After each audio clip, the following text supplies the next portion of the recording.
আমি সুদীপ্তা, এভি নিউজে আপনাদের সকলকে স্বাগত। প্রথমেই চোখ রাখবো নিউজ হেডলাইন্সে।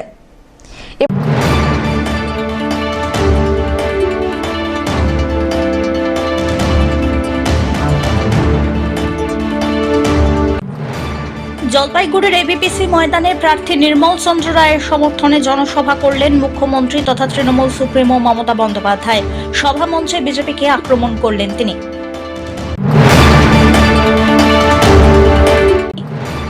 ফের কাজ শুরু হয়েছে গৌরীহাট সংলগ্ন এলাকায় করলা নদীর ওপরে নতুন সেতুর কাজ। ভগ্নদশায় থাকা সেতুর পাশেই তৈরি হচ্ছে এই নতুন ব্রিজের কাজ।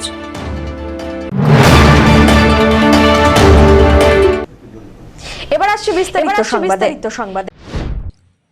বাংলায় সিএএ এনআরসি করতে দেওয়া হবে না। ওরা ইতিহাস ভুলে গিয়েছে, বিদ্যাসাগরের মূর্তি ভেঙেছে।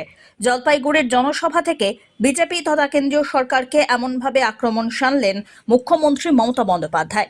শুক্রবার জলপাইগুড়ির এবিপিসি ময়দানে হেলিকপ্টারে দুপুর 2টো নাগাদ অবতরণ করেন মুখ্যমন্ত্রী। এদিন তুফানগঞ্জের পর জলপাইগুড়িতে ছিল তাঁর দ্বিতীয় জনসভা। তৃণমূল কংগ্রেসের প্রার্থী নির্মল চন্দ্র রায়ের সমর্থনে জনসভা হয়। মুখ্যমন্ত্রী বলেন, 100 দিনের কাজের টাকা 3 বছর ধরে কেন্দ্রীয় সরকার আটকে রেখেছে। এনআরসি হচ্ছে লেজার, যেই ক্যাপে পা দিলেন আপনি এনআরসি হয়ে গেলেন, আর এনআরসি আপনি হয়ে গেলেন সঙ্গে সঙ্গে দেশ থেকে বিদায় হয়ে গেলেন। এবার আপনাকে বাংলাদেশ থেকে আপনাকে নিয়ে আসতে হবে 50 বছর আগেকার আপনার বাবা মার সার্টিফিকেট। পারবেন আনতে? আমরা তো কেউ কে নই, আমরা তো কেউ এনআরসি নই, আমরা সবাই নাগরিক। কি মা বোনেরা আমার লক্ষ্মীর ভান্ডার পান, ভোটে ভোট দেন ভাইরা, খেলা করেন, ছাত্রছাত্রীরা পড়াশোনা করেন, মাঠে ময়দানে কাজ করেন, সংসারের কাজ করেন। মোদিবাবুকে বলুন, আপনাকে যে 10 বছর ভোট দিয়ে প্রধানমন্ত্রী করেছেন কারা? আমরা যদি নাগরিকই না হই তাহলে আমাদের ভোটটা নিলেন কি করে? মুখ্যমন্ত্রী, প্রধানমন্ত্রী, পঞ্চায়েত, জেলা পরিষদ সবই তো কর্পোরেশন, সবই তো গণতন্ত্রের ভোটে হয়। আপনি গণতন্ত্রটাকে হত্যা করে দিচ্ছেন। আর একদিনে 147 জন এমপিকে সাসপেন্ড করে 39টা আইন পাস করে নিয়েছে। তাতে হজবরল কে আছে কিচ্ছু জানি না। আইনে বলছে যে কোনো সময় যে কোনো কাউকে ধরবে, জীবনের জন্য তাকে আর বেরোতে দেবেন না, কোনো বিচার পাবেন না। গণতন্ত্রের বাণী নীরবে নিভৃতে কাঁদবে। কিন্তু এবার মোদিবাবু বলুন, আপনি 355টা টিম বাংলাকে বেইজ্জত করবার জন্য পাঠিয়েছেন। তারপরেও আজ 3 বছর 100 দিনের কাজের টাকা আমাদের কেন নেই? আমরা 1 নম্বরে ছিলাম ভারতবর্ষে হিংসা। গ্রামীণ আবাস যোজনায় 3 বছর ধরে বাড়ি দেয় না। আমরা 42,000 বাড়ি আগে করে দিয়েছি, আর 11 লক্ষ বাড়ির লিস্ট দিয়েছি। সেই লিস্ট নিয়ে লজ্জাও করে না। এদের তো একটা কান কাটা নয়, 2টো কানই কাটা। তিনি আরো বলেন, নির্বাচন বিধি লাগু রয়েছে, তাই নির্বাচন কমিশন অনুমতি দিলে জলপাইগুড়িতে ঝড়ে ক্ষতিগ্রস্ত সকলের জন্য বাড়ি তৈরি করে দেওয়া হবে। কিন্তু বিজেপি মানুষের ত্রাণ দেওয়া নিয়েও বঞ্চনার অভিযোগ করছে। এত বড় দুর্যোগ হয়ে গেল জলপাইগুড়ি আলিপুরদুয়ারে, কিন্তু প্রধানমন্ত্রী একবারও ক্ষতিগ্রস্তদের সঙ্গে কথাও বলেননি। বিজেপির উদ্দেশ্যে মুখ্যমন্ত্রীর কটাক্ষ, ওরা শুধুই মিথ্যে কথা বলে, তৃণমূল কাজ করে আর ওরা ভাষণ দেয়। যেখানে অনেক বাড়ি ভেঙে গেছে, অনেক বাড়ি তছনছ হয়ে গেছে, তাদের মাথা গোঁজার একটা স্থান নেই, সেই জায়গাগুলো ভ্রমণ করি। তপসিয়াঘাটা স্কুলে রিলিফ ক্যাম্পে যারা ছিলেন সবাই ঘরহারা, তাদের সাথে গিয়ে আমি কথা বলি। কথা বলার পর যা যা করার প্রশাসন সবটাই করেছে। হয়তো একটা দুটো কোথাও বাকি থাকলে সেটা দেখে নেবে, করে নেবে, বিক্ষিপ্ত কোথাও থাকলে। কিন্তু আমরা ইতিমধ্যেই নির্বাচন চলছে বলে তাই এমসিসি কোডের আওতায় আমরা আছি, তাই সবকিছুতেই ইলেকশন কমিশনের পারমিশন নিতে হবে। আর যদি ইলেকশন না থাকতো তাহলে আমি 1 সেকেন্ডে বাড়িগুলোর টাকা দিয়ে দিতাম। টাকা আমাদের আছে,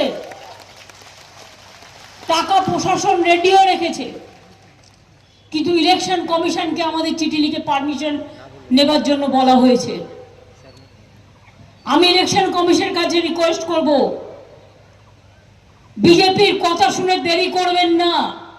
মানুষগুলো আশ্রয়হীন অবস্থায় আছে, টাকাটা আছে, আপনারা পারমিশনটা শুধু দিন। টাকাটা আমি হাতে করে দেবো না, আমার পার্টিও দেবে না, প্রশাসন টাকাটা দিয়ে আসবে। এতে বিজেপির আপত্তি কোথায়? বিপদে থাকে না, দুর্যোগে থাকে না, দুর্ভোগে থাকে না, আবার বড় বড় কথা বলে। ত্রাণ নিয়ে বঞ্চনা কোথায় হয়েছে? মানুষ যখন বিপদে পড়ে তখন সব মানুষকে একভাবে দেখতে হয়। আমরা কখনো বঞ্চনা করি না। মানুষ যখন বিপদে পড়ে তখন সব মানুষকে একভাবে দেখতে হয়। আমরা কখনো বঞ্চনা করি না। এখানে প্রধানমন্ত্রী এলেন গতকাল, তিনি অনেক বিরুদ্ধে কথা বলেছেন, কিন্তু জলপাইগুড়ির কথা তো একবারও বলেননি। আলিপুরদুয়ারের মানুষগুলো এত বিপদে আছে একবারও বলেননি। তখন কি মোদিকা গ্যারেন্টি কোথায় গেল? জায়গা ছিল না বলবার, ভুলেই গেছিল। এদিন দুপুরবেলায় 3টে নাগাদ জনসভা শেষ করে মুখ্যমন্ত্রী রায়গঞ্জের উদ্দেশ্যে রওনা দেন।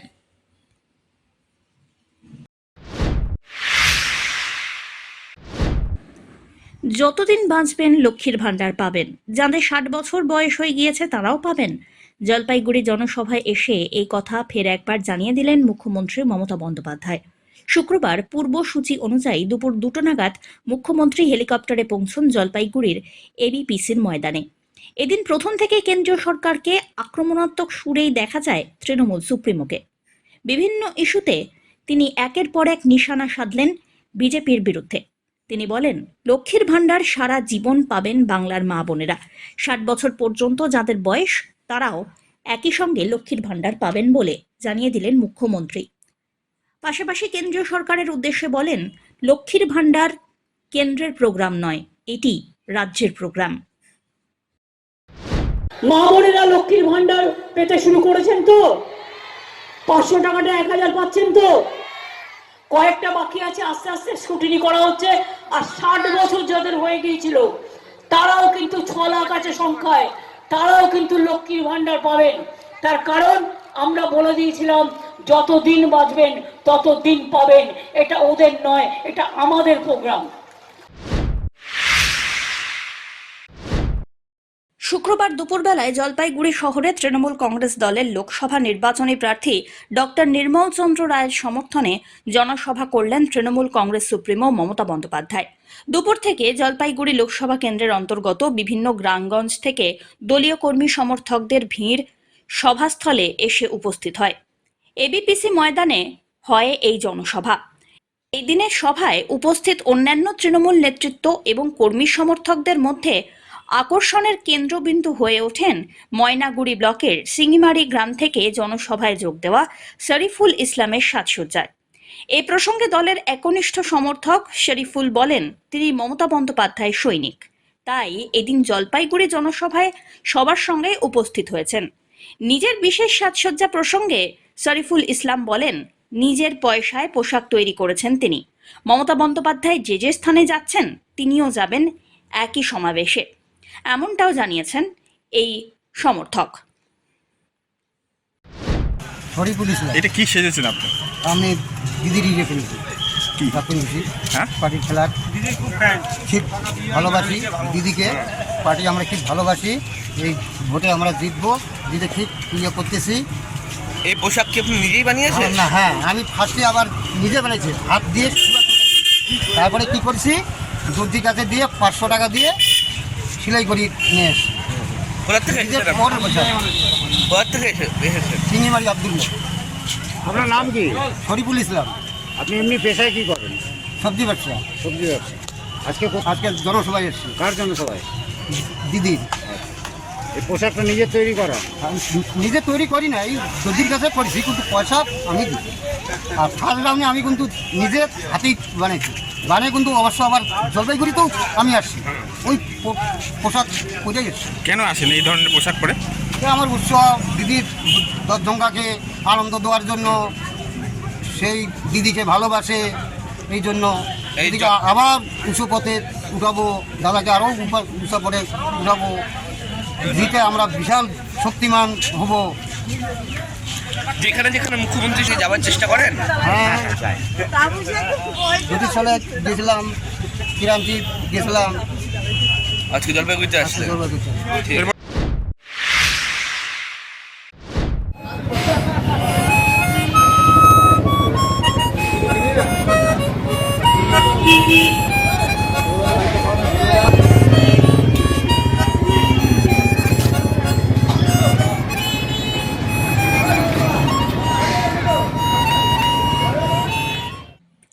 চায়ের আড্ডায় সলিল শুনিয়ে জনসংযোগ সিপিআইএম প্রার্থীর। শুক্রবার সাত সকালে জলপাইগুড়ি শহরের বিভিন্ন এলাকায় প্রচারে বেরিয়েছিলেন জলপাইগুড়ি লোকসভা আসনের সিপিআইএম প্রার্থী দেবরাজ বর্মন। এক চায়ের আড্ডায় তাকে মাউথ অর্গ্যান বাজিয়ে শোনাতে দেখা গেল সলিল চৌধুরীর সেই বিখ্যাত গান, আমি ঝড়ের কাছে রেখে গেলাম তোমার ঠিকানা। এর আগে জলপাইগুড়ি লোকসভা আসনে তৃণমূল প্রার্থী নির্মল চন্দ্র রায়কে দেখা গিয়েছে দোতারা বাজাতে। গান গাইতে দেখা গিয়েছে বিজেপি প্রার্থী ডক্টর জয়ন্ত কুমার রায়কে। তাহলে কি ভোটারদের মন পেতে একই পথে হাঁটছেন সিপিআইএম প্রার্থী? যদিও দেবরাজের দাবি এমনটা নয়। ছোটবেলা থেকেই মাউথ অর্গ্যান তিনি বাজান, মানুষ জানেন, শুনতে চান। অনুরোধ রাখতেই জনসংযোগে বেরিয়ে মাউথ অর্গ্যান বাজালেন তিনি। দেখুন, আমরা বিভিন্ন জায়গায় যাচ্ছি, সেখানে সবার সঙ্গে গল্প আড্ডা হচ্ছে। সব জায়গায় যে মানে অনেক চেনাশোনা পরিচিত বার হচ্ছে এবং তারা জানে যে ছোটবেলা থেকে আমি বাজাই। তো তারা অনেকেই বলে যে দেবরাজ দা নিয়ে আসছো কিনা, তো থাকে জিনিসটা ব্যাগে আমার। তো ওই জন্য যখন ওই আড্ডার মধ্যে তখন ওরা শুনতে ভালোবাসে বা ফেসবুকে দেখে, তো ওই ইয়েটা বাজানো হয় আর কি। আর এমনি আমরা যেটা দেখছিলাম যে আমাদের যে বিজেপি প্রার্থী রয়েছেন এই কেন্দ্রে, তিনি গান করছেন, আমাদের তৃণমূল প্রার্থী তিনি দোতারা বাজাচ্ছেন, সেই কারণে কি সিপিএম প্রার্থীকে মাউথর গান বের করতে হলো? না, সেরকম ব্যাপার না। ব্যাপারটা হচ্ছে যে দেখুন, মানে এটা আমি যেটা বললাম যে আমার ফেসবুক বা আপনি ঘাটলে দেখতে পাবেন যে প্রচুর ভিডিও আছে, মানে মাউথ গানের ভিডিওগুলো করে আমি ছাড়ি আর কি, বাড়ির থেকে বা বাইরে। তো সেটা সবাই জানে আর কি, বন্ধু বান্ধব যারা আমার ফেসবুকে আছে, তো তাদের ওই সঙ্গে এবং জিনিসটা সবসময় যেটা বললাম মানে ব্যাগে থাকে, ছোট একটা ইনস্ট্রুমেন্ট সেটা, এবং যারা মাউথ অর্গান বাজায় তাদের সবারই এরকম সঙ্গে পকেটে অথবা ব্যাগের মধ্যে রেখে দেয়। তো আমারও ওরকম থাকে। তো যখন পরিচিত কেউ বার হয় এরকম আড্ডায়, তখন একজন বলে যে দেবরাজ একটা ছোট কিছু শোনাও, তো সেই জন্যই তখন বাজানো হয় সেরকম। তাছাড়া আলাদা করে প্রচারের ব্যাপার নেই এটার সঙ্গে, এটা মানুষ শুনতে ভালোবাসে তাই শোনাই। আর যেহেতু ইনস্ট্রুমেন্টটা খুব একটা সহজে মানে পাওয়া যায় না যে বাজায়, মানে এই ইনস্ট্রুমেন্ট বাদক আর কি, সহজ মানে কম আর কি।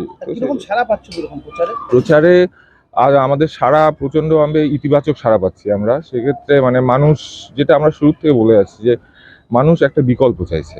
হ্যাঁ, এই যে দুটো কেন্দ্রের যে শাসক দল আর আমাদের রাজ্যের যে শাসক দল, হ্যাঁ, তো এদের যে জনবিরোধী নীতি, হ্যাঁ, মানুষের আস্তে আস্তে মানে জীবন ওষ্ঠাগত হয়ে আসছে। তো সেই জন্য এগুলো থেকে মানুষ পরিত্রাণ চাইছে, একটা বিকল্প, একটা বামপন্থীদের হাত ধরে মানুষ উঠে আসতে চাইছে। পিনাকি শীলের রিপোর্ট, এভি নিউজ।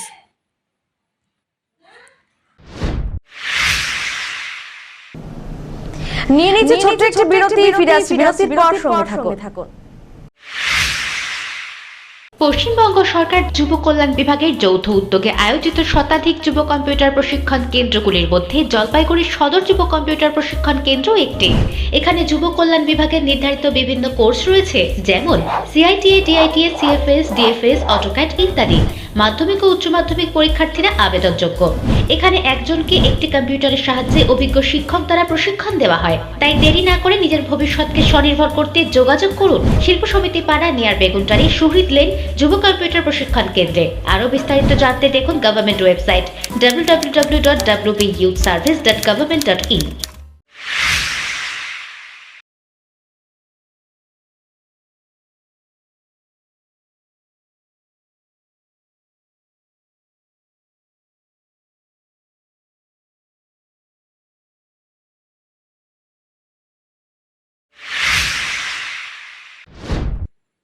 ফের কাজ শুরু হয়েছে গৌরীহাট সংলগ্ন এলাকার করলা নদীর উপরে নতুন সেতুর কাজ।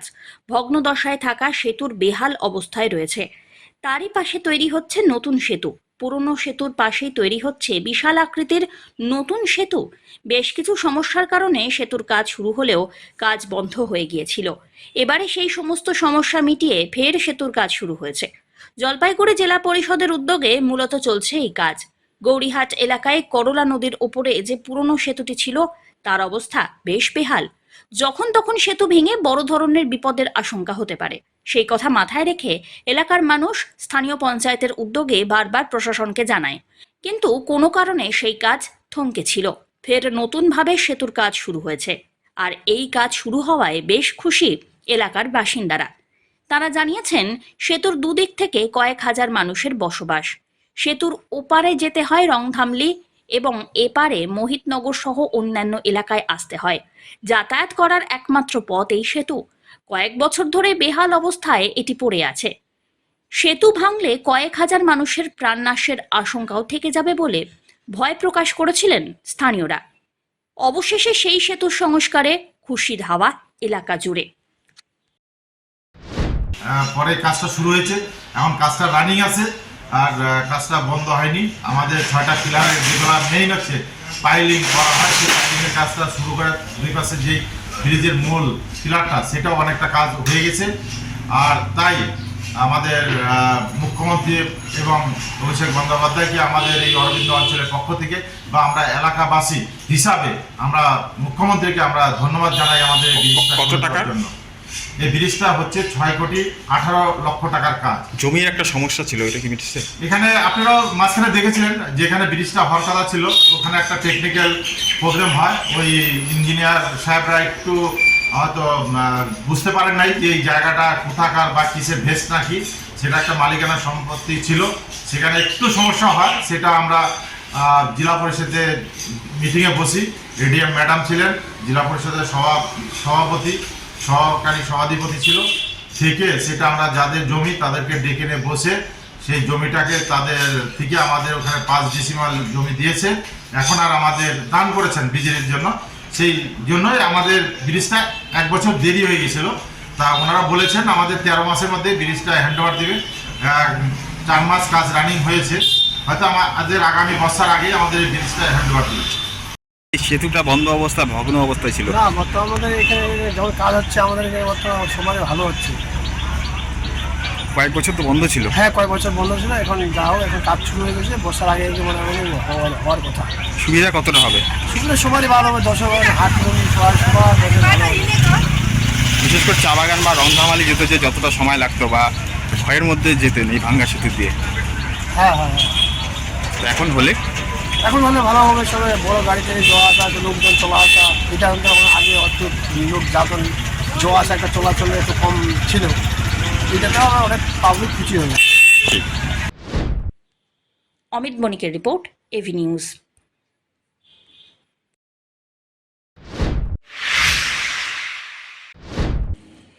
দিনবাজার মহানাম যজ্ঞ কমিটির 1972 সাল থেকে চলছে মহানাম যজ্ঞ। এবছর তা 52তম বর্ষে পদার্পণ করল। শ্রী তারক ব্রহ্ম হরিনাম সংকীর্তন সহ অষ্টকালীন পদাবলী কীর্তন অনুষ্ঠিত হল 5 দিন ব্যাপী। অনুষ্ঠানের আয়োজন হয় দিনবাজার মহানাম যজ্ঞ কমিটির রাধা গোবিন্দ মন্দির প্রাঙ্গণে। 24 প্রহর ব্যাপী চলল এই নাম সংকীর্তন। 4 এপ্রিল সংকীর্তন শুরু হয়েছে, সমাপ্তি হল 9 এপ্রিল মঙ্গলবার। এই নাম সংকীর্তন শোনার জন্য ছোট থেকে বড় সকলে ভিড় জমাচ্ছেন। সন্ধ্যা আরতি, বাতাসা লুট দেওয়ার জন্য প্রচুর ভক্ত উপস্থিত হন। ছোট থেকে বড় সকলেই লুটের বাতাসা কুড়িয়ে নেন। কীর্তন করতে দূর দূরান্ত থেকে বিভিন্ন দল আসেন। ইসলামপুর, নকশালবাড়ি, বর্ধমান, মালদা, বীরভূম থেকে হরিনাম সংকীর্তনে অংশগ্রহণ করেন। এবছর তাদের বিশেষ আকর্ষণ মিতালি দাস সিংহ। 2 দিন ব্যাপী অষ্টকালীন লীলা কীর্তন পরিবেশন করা হচ্ছে।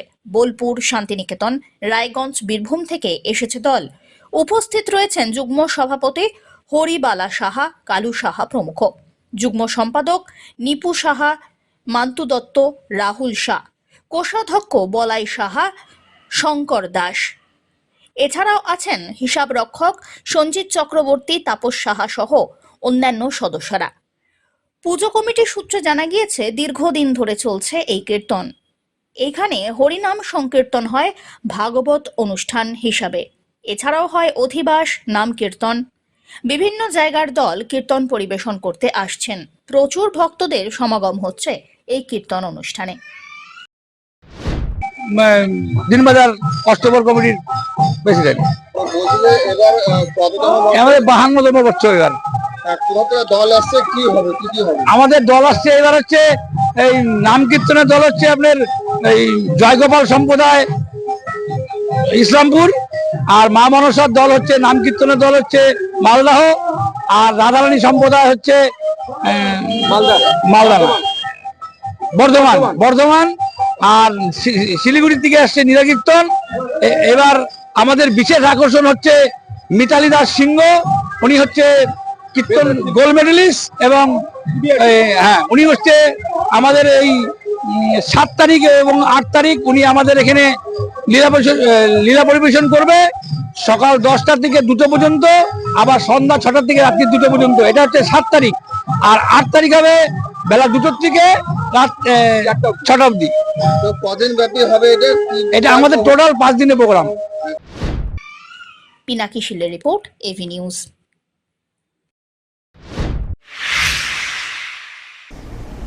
শেষ করবার আগে নিউজ হেডলাইন্স আরো একবার।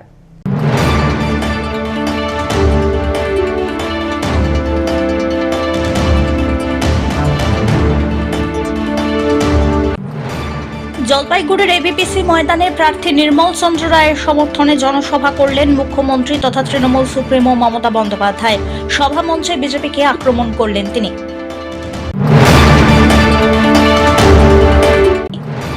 ফের কাজ শুরু হয়েছে গৌরীহাট সংলগ্ন এলাকায় করলা নদীর ওপরে নতুন সেতুর কাজ। ভগ্নদশায় থাকা সেতুর পাশেই তৈরি হচ্ছে এই নতুন ব্রিজের কাজ।